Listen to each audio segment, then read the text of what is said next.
What if I told you that you can still make a difference financially as a single father without spending an extra dime out of your pocket? You're probably wondering, how do I do that? And that's what I'm here for. But before we get into that, I want to introduce who I am. My name is Jacques M. Joseph Jr. I'm from Miami-Dade County, Florida, and this is the Financial Academy Podcast.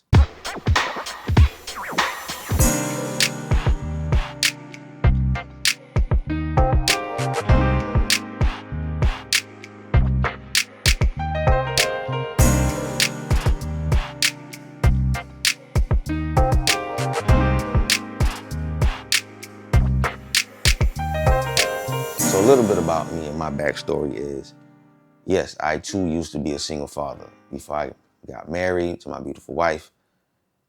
And it was a whole situation. Of course, you got to go through the court system. You have to go through Department of Revenue. You have to go through custody hearings.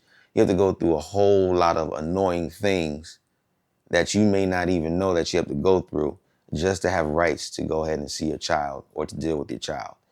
And if the other party is not willing, they can stop those things from happening.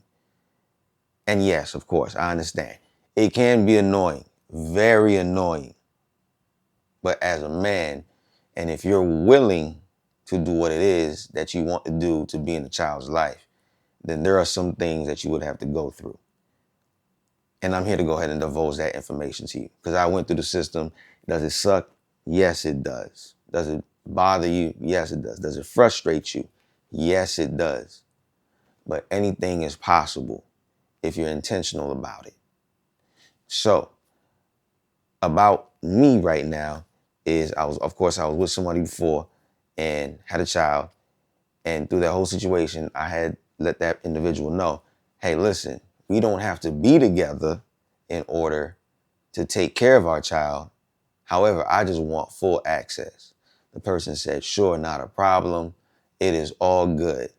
2 to 3 months later, I'm getting papers in the mail.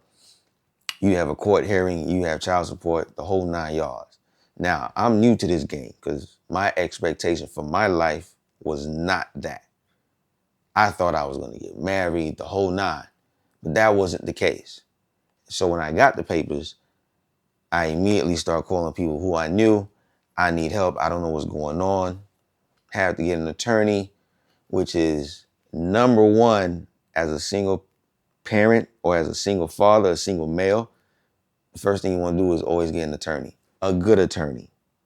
You're going to have to come out of pocket. And I'm not talking about individuals who just want to be spiteful and mess with the other party. I'm talking about if you're a real dude and you want to be in your child's life for real, you have to get an attorney. It's the only way for you to get the rights that you want and what it is or the terms that you want in order to go ahead and see your child. And in order for that to be in place, you want to make sure that the other party is adhering to those terms. You always want to make sure you have an attorney, for sure. So got the attorney, went through it. You're going to have to spend some money. It is going to cost you. It always costs you something in order for you to get something that you want. Now, is it fair? No, it's not fair. Is it right? No, it's not right. Is it just? Not at all. Because honestly, let's be very, very clear. Is a system built for us men when it comes to children? No, it is not. However, if you're serious about being in your child's life, there are certain things you will have to do in order to be in your child's life.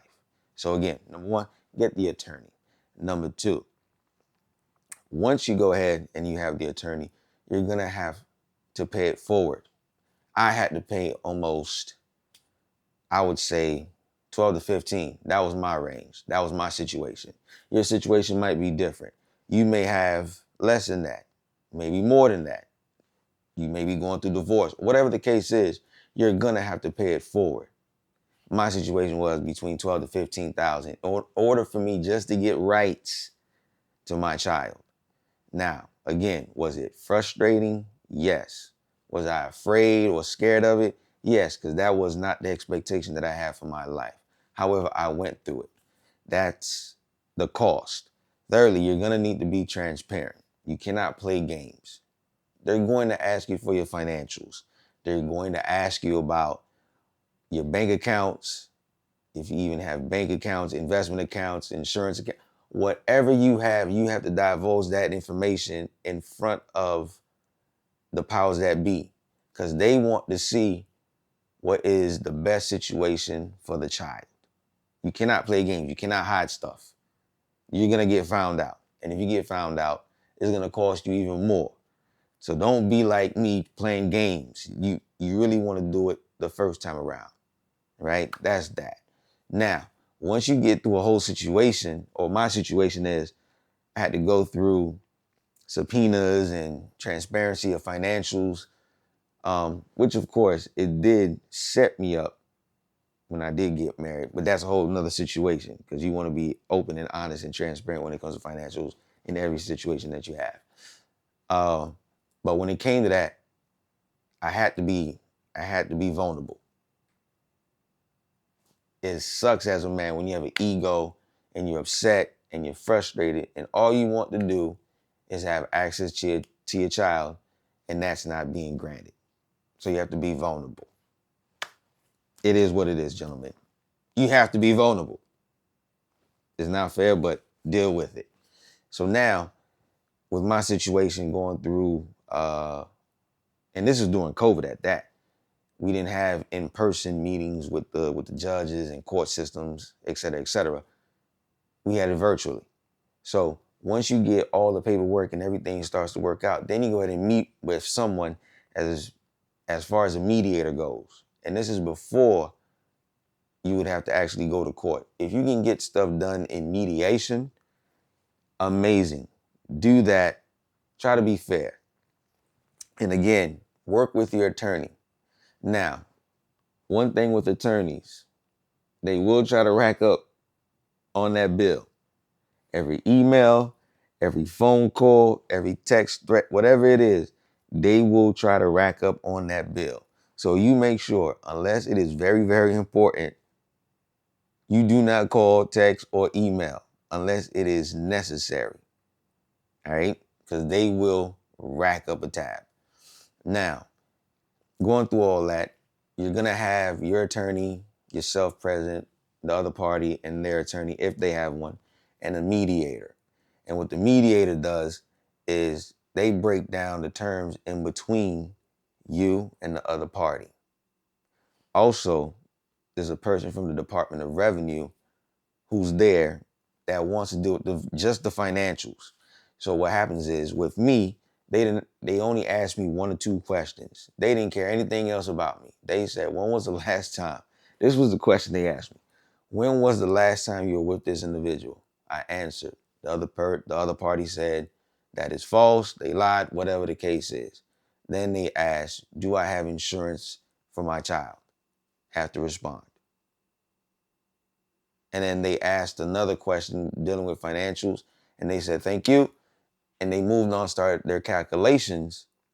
And that's when they tell you, this is how much you're going to be paying in child support every month for the next however many months, or until the child is 18, depending on what state you're in.